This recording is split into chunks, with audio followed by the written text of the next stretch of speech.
Assalamualaikum warahmatullahi wabarakatuh. Jumpa lagi bersama saya Ahli Gizi Sehat.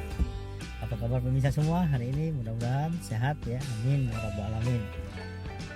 Hari ini saya mau menjelaskan seputar vitamin. Semoga ini bermanfaat mengenai vitamin ya. Oke, sebelum saya lanjut jangan lupa video saya di like ya, di share kalau memang ini bermanfaat, dan juga di subscribe ke channel ini ya. Dengan Anda mensubscribe channel saya, Anda akan mendapatkan info-info terbaik yang akan saya sampaikan setiap saat ya.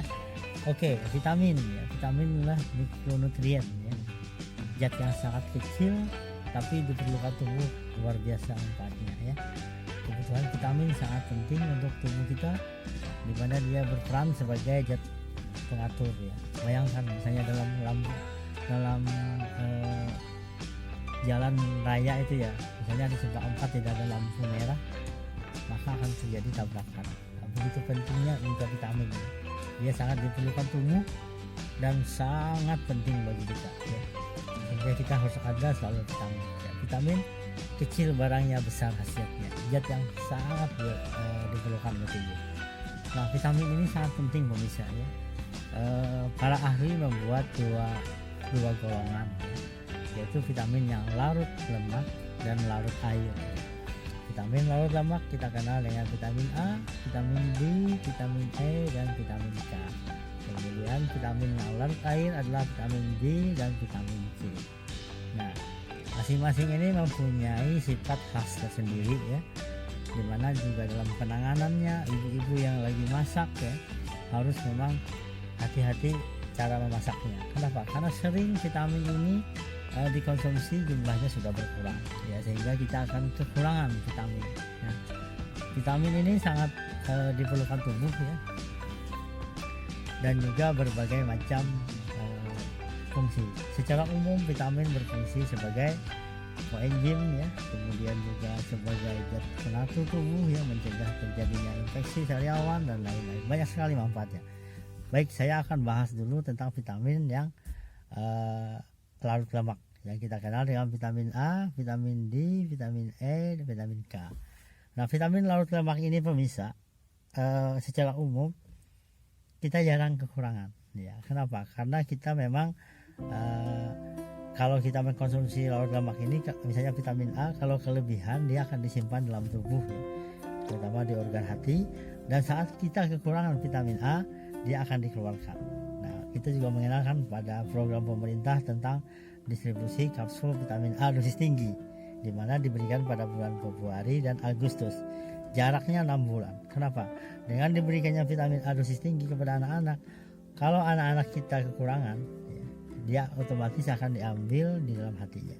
Sehingga sekarang program pemerintah untuk vitamin A sudah berhasil ya, menanggulangi penyakit akibat kekurangan vitamin A yang kita kenal dengan berbagai macam seperti rabun senja ya, seroftalmia dan lain-lain. Nah, ini sudah bisa diatasi dengan program pemerintah. Jadi ibu-ibu jangan lupa bawa anaknya yang balita ya, yang di bawah 1 tahun, 6 bulan sampai 1 tahun itu warna biru, kemudian di atas 1 tahun itu warna merah. Jadi 1 tahun sampai dengan 5 tahun itu warna merah. Beda warna karena beda dosisnya ya. Nah, itu jadi vitamin larut lemak ini jarang kekurangan ya. Nah, kita bahas dulu vitamin A. Vitamin A fungsinya adalah sebagai antioksidan. Ciri khasnya adalah beta karoten ya. Dia mengandung vitamin A yang tinggi. Kita bisa lihat dari produk-produk makanan yang bersumber dari vitamin A, seperti bahan makanan yang warna kemerah-merahan ya, seperti pepaya, kuning-kuningan, itu kadar beta karotennya tinggi, itu antioksidan. Kemudian kedua, untuk fungsi penglihatan ya, vitamin A berfungsi untuk melihat.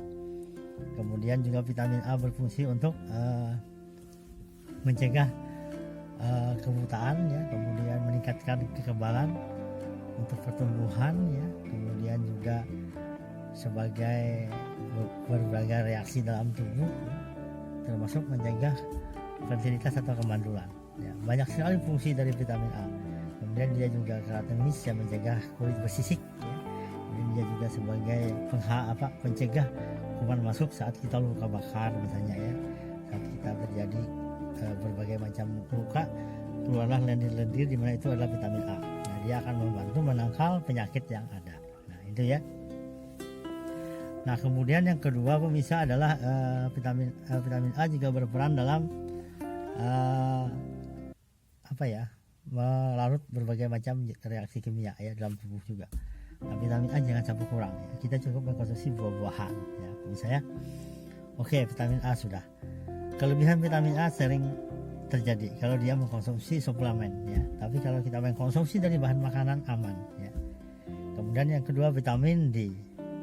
Vitamin D berfungsi sebagai dalam hal tulang ya. Dia mengeraskan tulang, makanya kita bisa mengenal kalau orang kekurangan vitamin D waktu kecil ya, misalnya terjadi kaki bentuk X gitu ya atau O. Nah, itu juga akibat kekurangan vitamin D ya. Vitamin D diaktifkan oleh sinar matahari UV ya, sehingga bisa bentuk. Makanya kalau kita jarang kena sinar matahari juga kita berisiko kena penyakit tulang ya. Nah, kita juga harus selalu berjemur di matahari ya, biar tapi di saat waktu yang tepat antara jam 10-an ya. Nah ini sering kita lakukan ya, jangan sampai diam di rumah aja ya. Nah vitamin D. Kemudian vitamin E. Vitamin E fungsinya adalah sebagai antioksidan. Jadi vitamin A, vitamin E itu antioksidan. Kedua mencegah kemandulan ya. Kita sering mengenal dulu nenek ya, bilang kalau mau cepat hamil cepat makan vitamin A atau tauge. Nah ini sangat benar karena tauge kaya akan vitamin E. Oleh karena itu rajin-rajinlah bagi ibu-ibu yang belum punya anak ya, coba mengkonsumsi sumber vitamin E.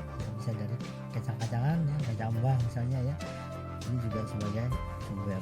Kemudian vitamin E juga meningkatkan kekebalan ya, menghaluskan kulit juga. Nah, itu fungsi vitamin E. Kemudian yang berikutnya adalah vitamin K.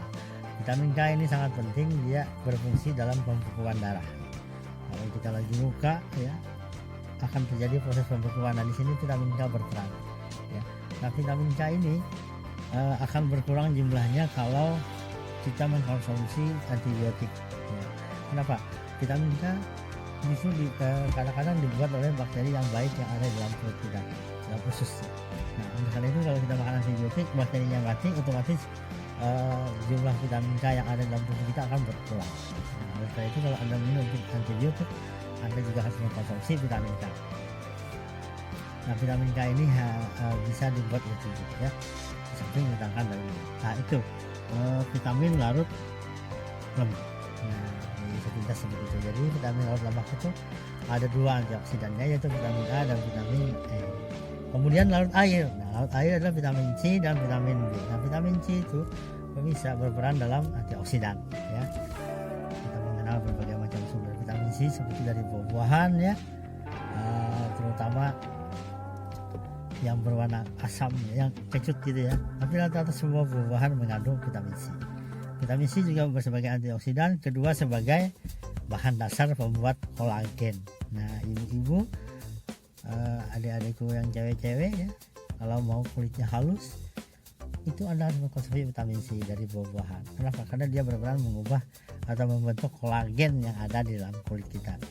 Berikutnya vitamin C juga mencegah namanya sariawan. Nah, sering kalau kita sudah mulai stres tinggi ya, kecapean, daya tahan menurun, kadang-kadang kita kekurangan vitamin C yang ditandai dengan sariawan. Nah, itu biasanya kita kadang-kadang ya ada ciri khasnya, kadang-kadang kita kegigit lidah gitu ya, atau bibir sehingga jadi luka, lalu jadilah sariawan. Sebenarnya itu efek dari kekurangan vitamin C. Vitamin C tidak akan berkurang kalau kita mengkonsumsi. Nah, perbedaan larut air ini adalah dia kalau dikonsumsi esoknya bisa habis ya, nggak bisa sedikit disimpan dalam tubuh. Oleh karena itu orang yang hari ini mencok atau makan buah-buahan bisa aja besok dia sariawan karena dia tidak disimpan ya. Karena itu kita harus setiap hari mengkonsumsi buah-buahan. Nah, vitamin C ini juga berperan dalam metabolisme energi ya. Energi tidak bisa dimetabolisme baik tanpa ada vitamin C. Kemudian vitamin C juga membantu mencegah kita terkena penyakit jantung ya. Kemudian vitamin C juga berperan dalam mencegah radikal bebas penyebab kanker ya. Banyak sekali manfaat dari vitamin C. Oleh karena itu kita harus mengkonsumsi buah biar tercukupi vitamin C-nya. Nah, kemudian berikutnya adalah vitamin B ya. B ini banyak, B1, B2, B3, B4, B5, B6 sama B12. Rata-rata fungsi dari vitamin B adalah sebagai koenzim, di mana dia mempercepat reaksi energi dalam tubuh kita. Orang yang berdiet ya tidak akan berhasil juga kalau dia kekurangan vitamin B. Kemudian berikutnya adalah dia sebagai memperbaiki saraf kita ya. Untuk daya input saraf dan lain-lain itu vitamin B sangat berperan ya. Kemudian dalam pembentukan darah ya, apalagi vitamin B12, vitamin B sangat diperlukan. Dan banyak lagi manfaat vitamin B yang lain ya. Oleh karena itu vitamin laut air ini harus kita konsumsi setiap hari ya. Marilah kita menjaga pola makan yang baik ya. Nah itu, jadi vitamin ada laut lemak dan laut air. Laut lemak A, B, A, D, E, K. Kalau laut air B dan C. Ini harus ada setiap saat. Konsumsi vitamin akan tercukupi kalau kita mengkonsumsi sayur dan buah-buahan, karena yang banyak itu hanya ada di sayur dan buah-buahan. Kalau kita kurang mengkonsumsi sayuran, otomatis kita akan kekurangan vitamin C ya. Bukan vitamin C tapi vitamin ya, dan mineral. Oleh karena itu kita selalu dianjurkan untuk pertama mengkonsumsi sayur 3 porsi sehari, pagi, makan siang, dan makan sore atau malam. Kalau makan buah porsi, makan pagi, makan siang, makan sore, dan makan malam harus kita konsumsi biar tercukupi vitamin. Begitu pentingnya vitamin sehingga tubuh kita sangat memerlukannya ya. Dan hati-hati dalam penanganannya. Saya sudah buat video tentang cara penanganan vitamin yang larut air ya. Bisa disimak videonya di YouTube saya ini. Oke, semoga ini bisa mencerahkan ya. Dan hati-hati dalam mengkonsumsi vitamin. Misalnya vitamin C. Vitamin C secara normal itu 60 mg setiap hari ya, sampai 100 ya. Kecuali orang dalam penyakit tertentu sampai 300-500 gitu ya. Tapi kalau kita normal itu nggak nyampe 100, 60 mg aja. Tapi kita mengkonsumsi vitamin C ini banyak dari suplemen. Ada suplemen yang 1000 VC, 1000 mg VC. Bayangkan, itu karena dia tidak disimpan di hati, dia akan dibuang lewat ginjal.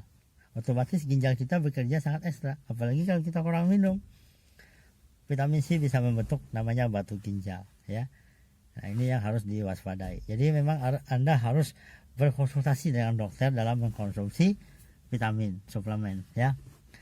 Anda tidak perlu sebenarnya mengkonsumsi suplemen kalau Anda rajin makan sayur dan buah, sudah tercukupi ya. Nah, begitu pentingnya kesehatan bagi kita. Semoga ini bermanfaat ya. Penjelasan saya tentang vitamin ini bermanfaat khususnya untuk kalian semua, mahasiswa-mahasiswaku juga ya. Ini memberi pencerahan ya. Dan vitamin itu dalam tubuh di metabolisme pakai reaksi ya. Jadi dia harus dikonsumsi ya.